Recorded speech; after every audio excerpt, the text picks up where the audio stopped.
Car दोस्तों, तो आज हम लेके आए हैं एक नई कहानी जिसका लेखक है सुभद्रा कुमारी। तो हम सुभद्रा कुमारी के बारे में थोड़ा से जान लेते हैं।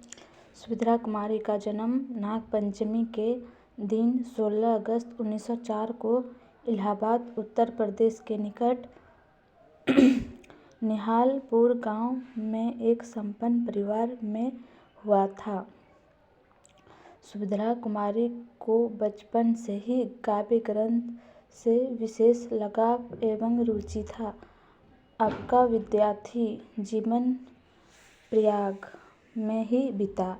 अल्प आयु में ही सुभद्रा की पहली कविता प्रकाशित हुई थी। सुभद्रा और महादेवी वर्मा दोनों बचपन की सहेलियां थीं। यह क्वेश्चन में आ सकता है, सुभद्रा और महादेवी वर्मा दोनों बचपन की सहेलियां थीं। सुभद्रा कुमारी का विवाह खंड मध्य प्रदेश निवासी ठाकुर लक्ष्मण सिंह के साथ हुआ। उसका शादी किसके साथ हुआ था? ठाकुर लक्ष्मण सिंह के साथ। पति के साथ वो भी महात्मा गांधी के आंदोलन से जुड़ गए और राष्ट्र प्रेम पर कविताएं करने लगी। वो भी महात्मा गांधी का आंदोलन से जुड़ गया और राष्ट्र प्रेम कविताएं लिखने लगी। साहित्य कृतियाँ। आपका पहला काव्य संग्रह मुकुल 1930 में प्रकाशित हुआ। इनकी चुनी हुई कविताएं त्रिधारा में प्रकाशित हुई।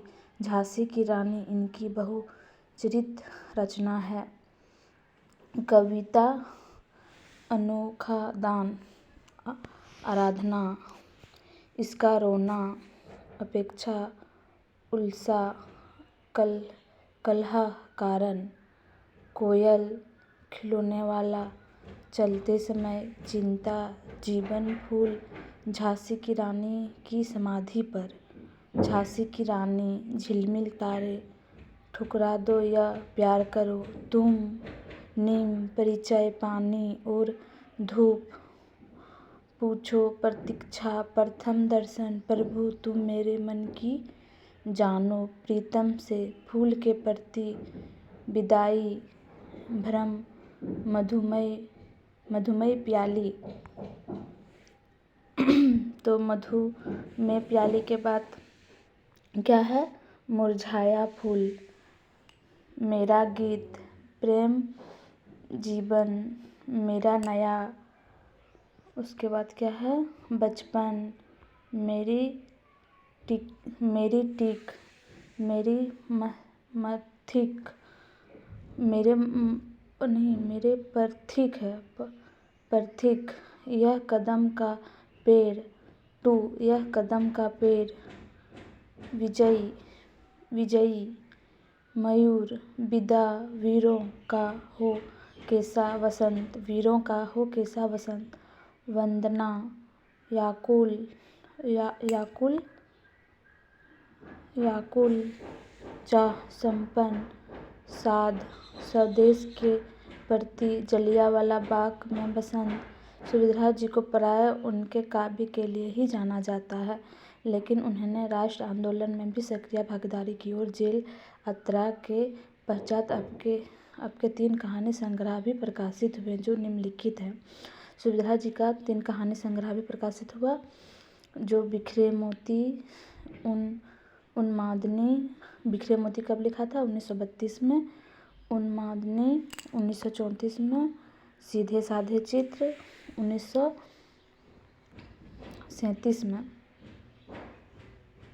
नहीं 1947 में, सॉरी। निर्धन कब हुआ था सुभद्रा जी का? 15 फरवरी 1948 को एक सड़क दुर्घटना में आपका निधन हो गया। सुभद्रा जी का एक सड़क दुर्घटना में 1948 में मृत्यु हो गई। तो आगे हम लोग देखते हैं राहे कहानी, जो सुभद्रा कुमारी चौहान लिखी है और इसका पात्र है। राहे कहानी सुभद्रा कुमारी चौहान ने अपने कारोबार के अनुभवों के ऊपर लिखी है।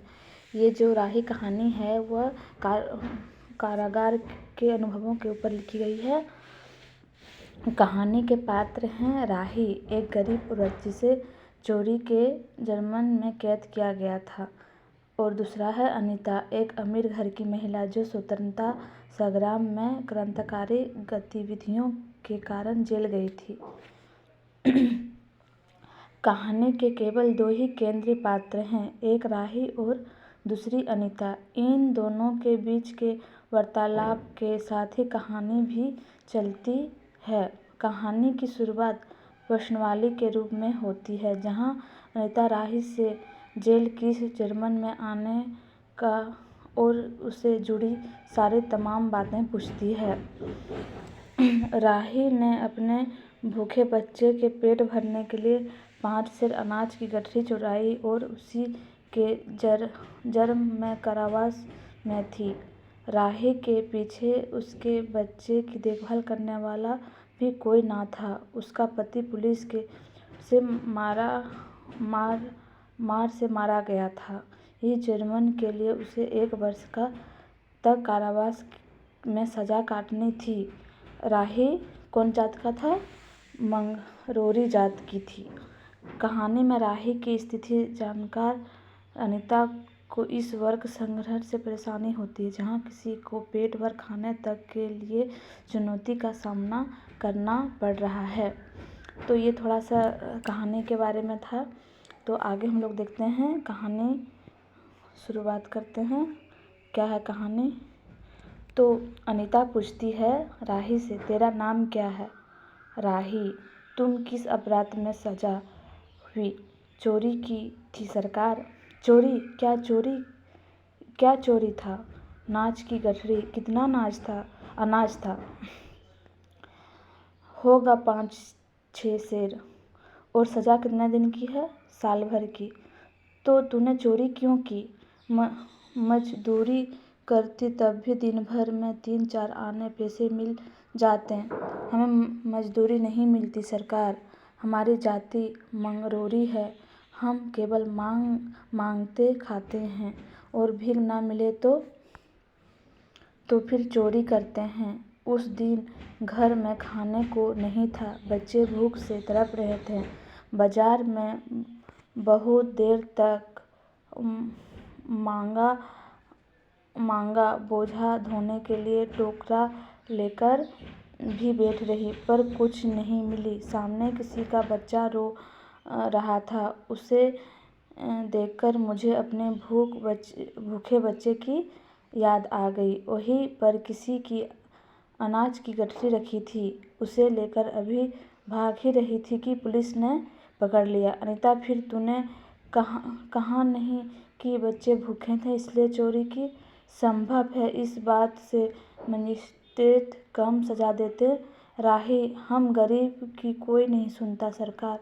बच्चे आए थे कचहरी में, मैंने सब कुछ कहा पर किसी ने नहीं सुना। अनीता, अब तेरे बच्चे किसके पास हैं? उसका बाप है?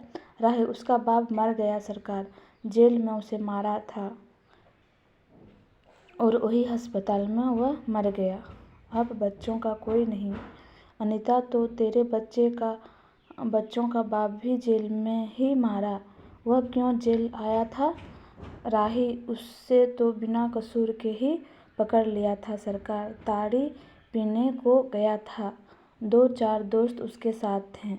मेरे घर वालों का एक वक्त पुलिस वाले के साथ झगड़ा हो गया था, उसी का उसने बदला लिया। 109 में उसका चालान करके साल भर की सजा दिला दी, वही मर गया। आगे क्या है? अनीता, अच्छा जा अपना काम कर। अनीता सत्याग्रह करके जेल में आई थी। पहली उसे B क्लास दिया गया था, फिर उसके घरवालों ने लिखा पढ़ी करके उसे A क्लास में दिलवा दिया। अनीता के सामने एक प्रश्न था। वह सोच रही थी, देश की दरिद्रता और इन निरीह गरीबों के कष्ट को दूर करने का कोई उपाय नहीं। हम सभी परमात्मा के संतान हैं, एक ही देश के निवासी। कम से कम हम सबको खाने पहनने का सामान समान अधिकार तो है ही, फिर यह क्या बात है कि कुछ लोग तो बहुत आराम करते हैं और कुछ लोग पेट के अन्न के लिए चोरी करते हैं। उसके बाद विचारक के अदूरदर्शिता के कारण यह सरकारी वकील के चतुरपूर्ण जिरह के कारण छोटे छोटे बच्चों की माताएं जेल भेज दी जाती है, उनके बच्चे भूखे मरने के लिए छोड़ दिए जाते हैं। एक ओर तो यह कैदी है जो जेल आकर सचमुच जेल जीवन के कष्ट उठाती है, और दूसरी ओर हम लोग जो अपनी देशभक्ति को ढिंढोरा पीटते हुए जेल आते हैं। हम आमतौर से दूसरे कैदियों के मुकाबले अच्छे किया जाता है, फिर भी हमें संतोष नहीं होता। हम जेल आकर ए और बी क्लास के लिए झगड़ते हैं। जेल आकर ही हम कौन सा बड़ा त्याग कर देते हैं। जेल में हमें कौन सा कष्ट रहता है सिवाय इसके कि हमारे माथे पर नृत्य का सिर लग जाता है। हमें बड़े अभिमान के साथ कहते हैं, यह हमारी चौथी जेल यात्रा है, यह हमारी 5वीं जेल यात्रा है। अपनी जेल यात्रा के किस्से बार बार सुना कर आत्मा गौरव अनुभव करते हैं। तात्पर्य यह है कि हम जितने बार जेल जा चुके होते हैं, उतनी ही सीढ़ी हम देशभक्त और त्याग से दूसरों से ऊपर उठ जाते हैं। इसके बल पर जेल से छूटने के बाद कांग्रेस को राजकीय सत्ता मिलती ही हम मिनिस्टर, स्थानीय संसदों के मेंबर और क्या क्या हो जाते हैं। अनीता सोच रही थी, कल तक तो खद्दर भी नहीं पहनते थे, बात बात पर कांग्रेस का मजाक उड़ाते थे। कांग्रेस के हाथों में थोड़ी शक्ति आते ही कांग्रेस भक्त बन गए, खद्दर पहनने लगे, यहाँ तक कि जेल में भी दिखाई पड़ने लगे। वास्तव में यह देश भक्त है, यह सत्ता भक्त। अनीता की आत्मा बोल उठी, वास्तव में सच्ची देशभक्त तो उन गरीबों के कष्ट निवारण में है। यह कोई दूसरा नहीं, हमारे ही भारत माता की संतान है। इन हजारों लाखों भूखे नंगे भाई बहनों की यदि हम कुछ भी सेवा कर सके तो सचमुच हमने अपने देश की सेवा की है। हमारा वास्तविक जीवन तो देहातों में ही है। किसानों की दुर्दशा से हम सभी थोड़े बहुत परिचित हैं, पर इन गरीबों के पास ना घर है ना द्वार। अशिक्षित और अज्ञानता का इतना पर्दा इनकी आंखों पर है कि होश संभालते ही माता पुत्री और सास बहू को चोरी की शिक्षा देती है, और उनका यह विश्वास है कि चोरी करना और भीख मांगना ही उनका काम है। इसी इच्छा जीवन बिताने की वह कल्पना ही नहीं कर सकते हैं। आज यहाँ डेरा डाले तो कल कहीं और चोरी की, बचे तो बचे, नहीं तो फिर 2 साल के लिए जेल। क्या मानव जीवन का यही लक्ष्य है? लक्ष्य है भी अथवा नहीं। यदि नहीं है तो विचारदशा की उच्च सतह पर टिके हुए हमारे जननायकों और युग पुरुषों की हमें क्या आवश्यकता? इतिहास, धर्म, दर्शन, ज्ञान, विज्ञान का कोई अर्थ नहीं होता, पर जीवन का लक्ष्य है, आवश्यक है। संसार की मूर्ख मरीचिका में हम लक्ष्य को भूल जाते हैं। सतह के ऊपर तक पहुँच पाने वाली कुछ महान आत्माओं को छोड़कर सारा जन समुदाय संसार में अपने को खोया हुआ पाता। कर्तव्यों का उसे ध्यान नहीं, सत्यासत्य की समझ नहीं, अन्यथा वीरता से बढ़कर कौन सा मानव धर्म है। पतित मानवता को जीवन दान देने की अपेक्षा भी कोई महत्तोर पुण्य है। राही जैसी कोई भोली भाली किंतु गुमराह आत्मा के कल्याण की साधना होनी चाहिए। सत्याग्रही की यही प्रथम प्रतिज्ञा क्यों न हो, देशभक्त की यही मापदंड क्यों न बने। अनीता दिन भर इन्हीं विचारों में डूबी रही। शाम को वह इसी प्रकार कुछ सोचते सोचते सो गई। रात में उसने सपना देखा कि जेल से छूटकर वह इन्हीं मंगरोरी लोगों के गांव में पहुंच गई है।